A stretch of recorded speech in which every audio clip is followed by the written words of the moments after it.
Welcome to today's Explainer. Honestly, we have an extraordinarily dense day of artificial intelligence news to get through.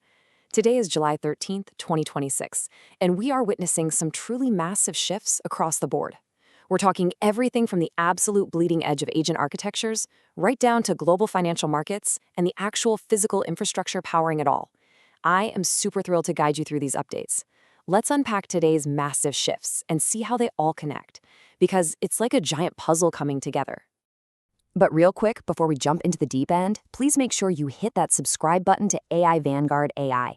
That is the absolute best way to stay at the cutting edge of industrial AI. We're totally dedicated to taking these incredibly complex topics and making them clear, accessible, and actionable for you. Okay, here's our agenda for today. We're going to start with new models and capabilities, then move into the AI standards war, followed by infrastructure and costs, global policy, and finally, trust and scapegoats. Let's get to it. Starting off with Section 1, new models and capabilities. So OpenAI has quietly rolled out something they're calling GPT Live. Now, you know that annoying walkie-talkie delay we've all dealt with for years?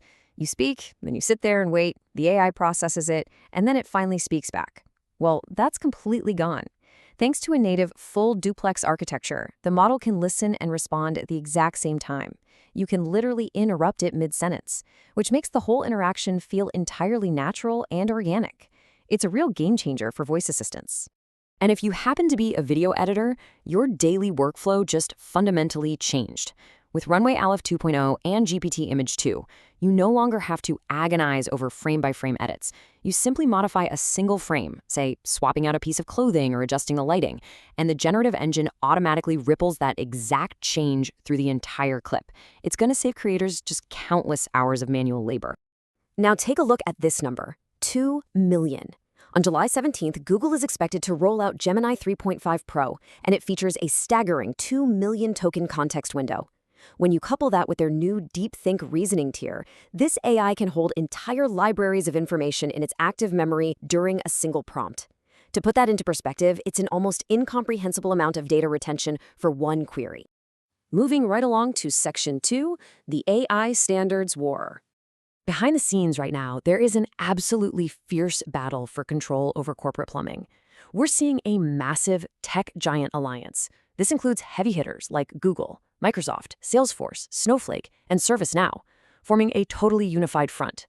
Their target? Halting the momentum of Anthropic's Model Context Protocol, or MCP, which has basically been the default standard for feeding enterprise data into AI for the last 18 months. These giants are fighting tooth and nail to own that underlying integration layer. And as you might expect, all this corporate friction is spilling straight into the courts. Apple just filed a federal lawsuit against OpenAI, formally accusing them of mass poaching over 400 chip and hardware engineers. This legal filing has even triggered a highly volatile, very public dispute between Elon Musk and Sam Altman. It really just highlights the cutthroat, zero-sum race to secure top-tier hardware talent right now.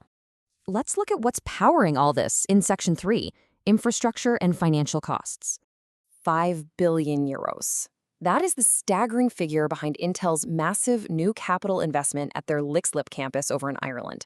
They are dedicating cutting-edge tooling entirely to scale up production for their next-gen Xeon 6 AI server processors. It's a huge strategic move just to fight back and meet this insatiable global demand for AI factories. But as you can see here, the physical toll on our power grids is immense. The U.S. Energy Information Administration is forecasting a massive spike in electricity usage, jumping from 4.195 billion kilowatt hours in 2025 to almost 4.4 billion by 2027. This surge is being driven directly by tech hyperscalers rapidly expanding their AI data center footprints. It turns out the digital revolution is incredibly thirsty for analog electricity. To manage the immense financial drain of all these AI agents relentlessly scraping web data, Cloudflare is reaching way back into the internet's distant past. They've just opened a waitlist for their X402 gateway. It cleverly revives a totally dormant web protocol from the 1990s, HTTP status code 402, which stands for Payment Required. This lets web publishers instantly charge AI bots trying to scrape their sites. It's such a deeply retro fix to a very, very modern problem.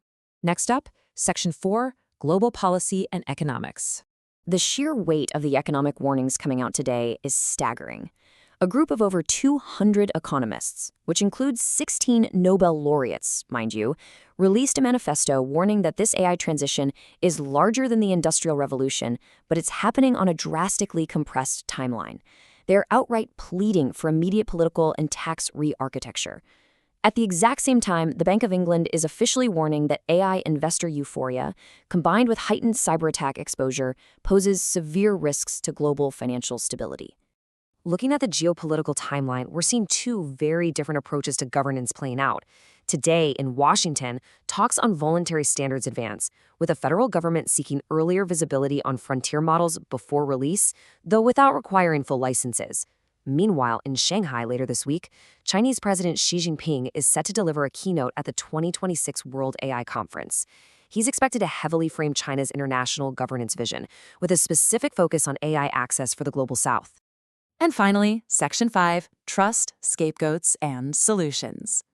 Well, in a pretty surprising twist of human nature, a Korn Ferry workplace study published today reveals a dangerous side effect of adding AI agents to corporate workflows. Managers are actually 16% worse at spotting operational errors today. Why? Because they're ironically using their new AI agents as scapegoats. They're just easily shifting the organizational blame to the software whenever automated back-end operations fail. We are living in a bizarre modern paradox right now. According to a brand new Kantar report, 82% of AI users rely heavily on chatbots on a regular basis. Yet nearly 50% of them completely distrust the very tech companies building these tools, mostly citing aggressive data harvesting. We are functionally addicted to tools built by corporations we fundamentally do not trust. This lack of trust is really manifesting in the legal system right now. Major publishers, led by the New York Times, are actively asking a federal judge to impose sanctions on OpenAI in their ongoing copyright lawsuit. The publishers claim the company misled the court about its internal search capabilities.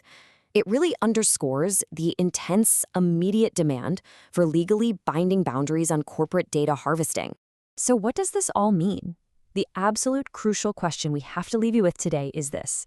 As models like GPT-5 and Gemini 3.5 Pro move at lightning speed, are our power grids, our financial markets, and our baseline human trust actually built to handle the surge? Ultimately, it's a question of physical and societal scaling, and the answer is absolutely going to define the next decade. If you found this synthesis valuable today, please like, comment, and share. It really helps us keep bringing you the most critical insights into the industry.